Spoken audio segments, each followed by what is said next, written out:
watch out for Turkey, lads. They're going to be the dark horses of the tournament, yeah? Who can say where the road goes? I like it! But let's get right into the Matchday 3 team selection. So last week, boysies, we spaffed out our limitless chip, which right now has scored us a sexy 58 points with also 4 more players left to play with, hey. So currently making our overall rank about 20k. I'm kind of estimating because they take about 8 hours to actually update the league, so I don't know.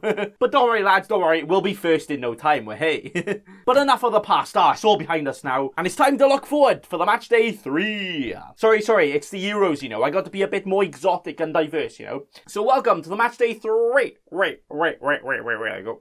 But this week, we do actually be whapping out another chip. Another one. Using our wildcard this week basically as a free hit, as we have unlimited transfers next week anyway again, as we enter those knockouts, so that is great. So today, I will be bringing you my current wildcard draft teamio, but big spoiler alert, it could very much change. You know, all of the players could change. Potentially none of it is going to stay the same, so you might have to follow me on Twitter at NathanBigFC to see what I actually go with, yeah?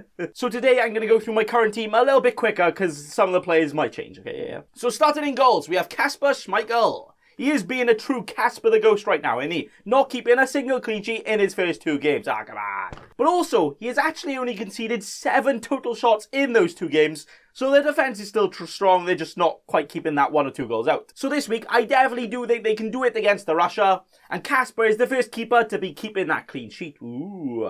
The next player to join us is another goal geezer. It's Unai Simon. I almost said Unai Simon. No, come on, Baker boy, pronounce the names, yeah? Bruno Fernandes. But the Spanish defense was looking pretty good against the Sweden, but they do also be playing a Poland later today, I guess. So I will have extra time to scout them, but for now, they're looking pretty good. So hopefully, he does look good, and he will stay in this team. But I do think he's a great sub-keeper if Schmeichel does concede again. But also, if we do get any last-minute team news before the deadline, then he is a good one to downgrade to get someone else. Yeah. And that is the glove-wearing fellas done. Sorry, lads, no Cal the Dragon in my team this week. Maybe next week, yeah. But the first defender in my current team here is actually someone who might even be my captain on the first day. Ooh! It's Ricardo Rodriguez. Now, Switzerland are being quite true to their badge right now, aren't they? Looking like a team where all of them are actually injured, you know? Hospital FC with that badge, they're just not doing well, are they? So this week, they will have to properly go for it. And Rodriguez is a very attacking, penalty-taking defender for a team that need that win. So, yeah, it's pretty good, isn't it? Also, Turkey are pretty wibbly-wobbly. I don't even know if they could score in the next 10 hours of football, never mind in the next 90 minutes.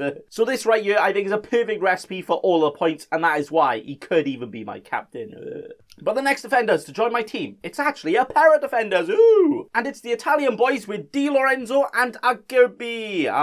Sorry, I don't know how to pronounce it. There you go. Di Lorenzo is playing for the currently injured Florenzi, and the other fella are coming for Chiellini when he went off injured in the last game. So we have a very good but potentially very cheap pair of defenders here who are just going to keep a clean sheet, aren't they? They're just that good. Wait, no. They are versing the best team in the Euros, Wales, and Dan James. Yeah, no, they're keeping that clean sheet. But again, we will have team news before the deadline of the Italy team, so if none of these start, we can just chuck them in the bin, and that is all good anyway. So yeah, they're in for now. And the next defender to join the team, it's one that I'm actually very, very excited about, right, lads? Ooh. As that player is Robin Gusson, a left wing-back, very, very attacking defender for the Germany, playing against Hungary. Oh, well, there you are then. We have the easiest clean sheet in the world, and then also potentially all the attacking returns as well. Ooh, simple as that. Lovely stuff, get him in. And then the final defender here, it's Pau Torres. He is somehow only 4.5 million and starting in that quite impressive Spanish defense. Ooh. But if their defense continues to impress me later on, he is definitely staying in this team. But I might actually be a bit more adventurous and go for someone a bit more attacking, if I'm honest. I'm not too sure yet, but for now he's here. And that is currently the defense donezo. All of the clean sheets incoming. I say this every week and I only end up with about 2, so okay. But moving on to the juicy bits now, shall we? And the players that can actually score the goals. So the first midfielder being part of another pair I have here. Ooh. And boy oh boy, this is a proper extra nipple teasing pair right here. Ooh. As it is the Belgium duo, Eden Hazard and Kevin De Bruyne. Like, I actually haven't seen a pair as good as this since the last time I went to the red light district. But honestly, we could see all of the points here. Ooh. With both of them, both didn't start the first 2 games for the Belgium, but also both had a sub appearance last game and also both returned as well. But there are already rumours that these two are almost confirmed to start already in this game. As you know, to be fair, they do need to build up that fitness after not starting the first 2 games. So if we can have an Eden Hazard, who not only is a hazard, he's also on penalties apparently, and also a Kevin De Bruyne against Finland, are you really going to turn that down? No, I don't think Bacon Boy will do that. No. And even if Belgium do rotate some other players, I really think it's going to be a goal fest right here. So these players are in. But the next player to join us here is the Croatian goal scorer, Ivan Perisic. Now, he do be quite a bit of expensive one right here, yeah. But Croatia actually really need a win right now, or they could be sending themselves out of that door. And even though Scotland actually seem pretty okay at the back, the fact that they also really need a win, I think it can actually make the game quite a bit open, and I reckon Croatia can spank them on the bottoms a bit and get all the goals. Perisic hat-trick incoming, you heard it here first. Or probably like 17th, because there's so many Euro Fantasy videos. And the next mid to bring me a bit more than mid points, all of the points, is the 5-foot protein shake man, Shaqiri. Hopefully his hips don't lie, as he could be a big part to push that Switzerland team through and actually do something right now. But I will be honest, I'm not too sure on him. I might use him to potentially upgrade to someone like Grealish, but for now I think I'm going to leave him in because on paper he's probably one of the better ones to go for. But the final midfielder currently joining us today, it's Federico Chiesa. No it's not, it's Chiesa. There you go. A player a lot of people actually thought would start for Italy before the tournament started, but one I do think will get a chance to play in this game to actually prove himself. Now, like I said earlier, Wales is really not the easiest game for them, is it? They're just so good. But at his price, and also his own personal motivation to actually try and force himself into this Italian team as they go into the knockouts, I really think he's one of the best players to go for at his price and could do absolute bits this week. And that is the midfield done, hey! All players that are very attacking right here and, you know, could score all of the golassos. When we don't have any of these Tielemans or these Souceks sticking out of the team. Yeah. We got all of the goal-scoring wingers in there. So that is, in fact, lovely stuff. But finally, we forward on to the forwards, where we have actually gone for some quite risky picks in here, alright lads? With the first one of them, not really being risky at all, what you were talking about, son? As it is Thomas Muller, Golski, yeah. The German forward who can play multiple positions up front for the Germany who need to score all the goals, but are also kind of playing hungry. So hopefully they will be hungry for all the goals, and hopefully Muller can be on the end of some of those goals. Or maybe also on the start of them. Yeah, assists will do. Yeah, you do you, lad, you do you. But nah, I do think he can do very well in this game. He's gonna go for it. So for that, he is in the team. And the penultimate player to join us today, it's the Ukraine striker, Yaramchuk. You Ramchuk it or scran it, lads. So what are you saying, yeah?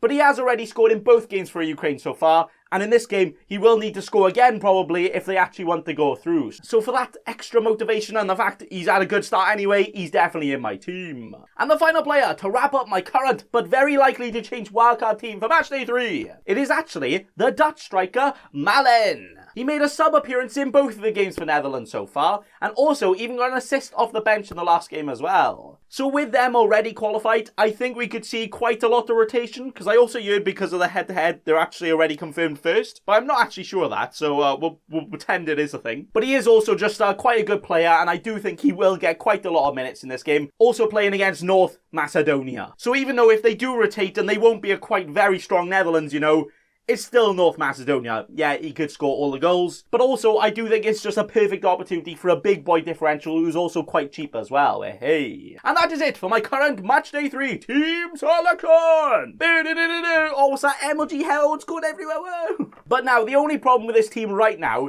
is actually the fact no England, where because they didn't beat Scotland, I might have to really try and get one of their players in right now because they can afford to draw the next game as well. And also my captaincies for every day isn't quite set because it is actually quite hard to get captains this week. So I'm not too sure if some others will change just to allow that as well. But to be fair, we do have De Bruyne and Hazard on the second day. That should be enough here, yeah. But apart from that, saying we've actually stuck to the budget here, you know, no more limitless like we had last week, I think we've actually covered pretty much everything we need to. Where I have mainly gone for the teams that really need to get something and also the goal scorers for their teams. Or I've gone for the good players in the already qualified and great teams, as they will have the personal motivation to push on and try and do well, whilst also they're in a pretty good team around them, so they have the service as well. And also, none of these cheap enablers, none of these Tielemans, none of those negos in here to allow me to have all the other players. But the team is set and ready with hay, but also very likely to change again. So again, follow me on Twitter at FC. You'll see my final team and all that juicy stuff here, yeah? And that is all. So thank you all for watching. And remember... Don't be a cheeky scrub. Subscribe to Nathan Bacon right now.